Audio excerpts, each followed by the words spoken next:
As an innovation, the modern paperclip has a peculiar history. Unlike most other tools, devices, or technologies, this ubiquitous device has no definitive origin or evolution. Its history has been muddied by its own triviality, becoming a part of common use seemingly out of nowhere. This is the story of the mysterious paperclip. The story of the paperclip begins, unsurprisingly, with a little anecdote about the development of paper. Paper was first created in China during the 1st century AD. Initially made from cotton and linen, these fabric papers were expensive to produce and were generally reserved for permanent writing. Many of these written works were also sewn into bound volumes, much like a printed book. Because of paper's value, more trivial temporary writing was done on reusable clay or wax tablets. By the 19th century, the Industrial Revolution brought about the invention of wood pulping and industrial paper mills, making paper production inexpensive and widely available. Industrialization also resulted in a boom of commerce and literacy, triggering the advent of bureaucracy. The lifeblood of this offshoot of industrial organization were masses of loose sheets of paperwork. From this, a quintessential middle-class profession was born, the clerk. As early as the mid-1700s, the clerk was the individual tasked with the creation, sorting, and processing of paperwork. A solution to the mundane task of binding this paperwork together in a convenient, reusable manner would come from the very same industrialization that created this need in the first place. The first of these problem-solving devices was the simple pen. In the first half of the 1800s, before mechanization fully took hold of the industrial era, the process for creating pens laid the groundwork for a key tenet of mass production, the division of labor. By dividing the processes of drawing, straightening, forming, and cutting iron into over a dozen individual tasks, each done by a dedicated laborer, pen production became over 1,000 times more efficient. Where a single man could barely create 30 pens in a day, this earlier use of the assembly line would easily yield production rates of over 30,000 pens. By 1890, a box of 3,000 pins could be bought for as little as 40 cents. While iron pins were inexpensive, easy to use, and disposable, they had the obvious downsides of leaving rust stains and holes in the papers they held together. Advancements in both metallurgy and mechanization would finally bring about the marvel of modern paper holding technology, the paperclip. The key to this shift from pins to clips occurred during the 1850s with the introduction of low-cost, industrially produced steel.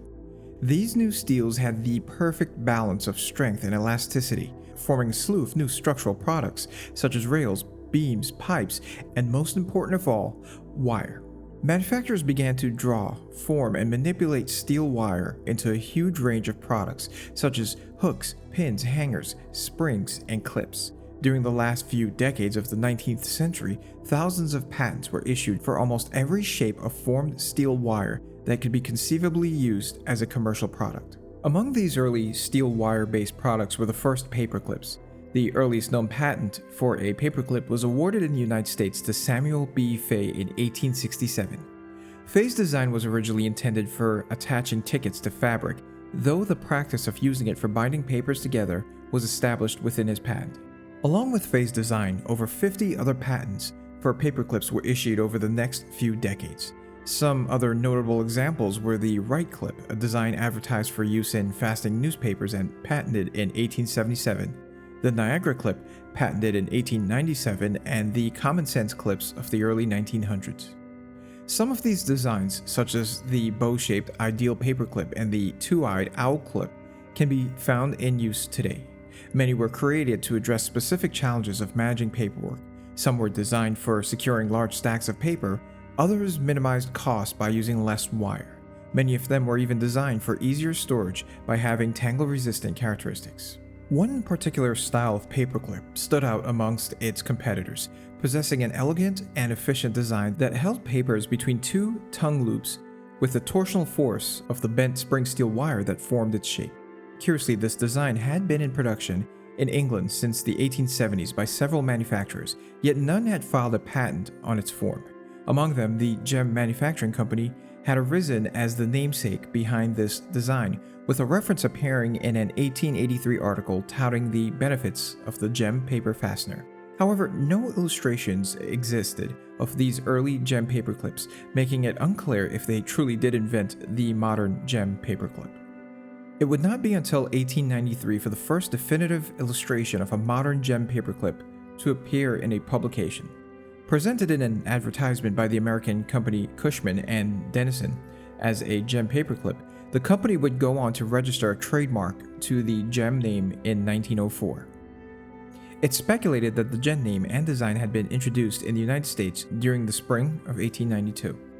Interestingly, aside from Cushman and Dennison's branding claims, even 30 years after its first appearance, the gem-style paperclip still remained unpatented.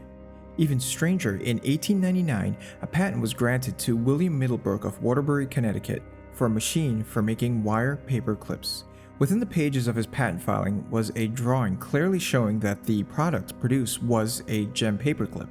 Despite this, the scope of the patent covered only the machine and not what it produced.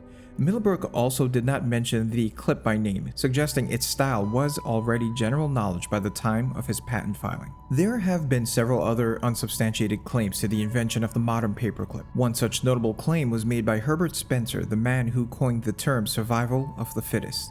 Without evidence, Spencer claimed in his autobiography to have invented a binding pin that was distributed by Ackerman and Company. His paper binding invention was illustrated within his book, though it looked more like a modern cotter pin than a contemporary gem-style paperclip. Another noteworthy claim was erroneously made by Norwegian Johan Valar. In 1901, Valar was liberally granted patents both in Germany and in the United States for a paperclip of similar design.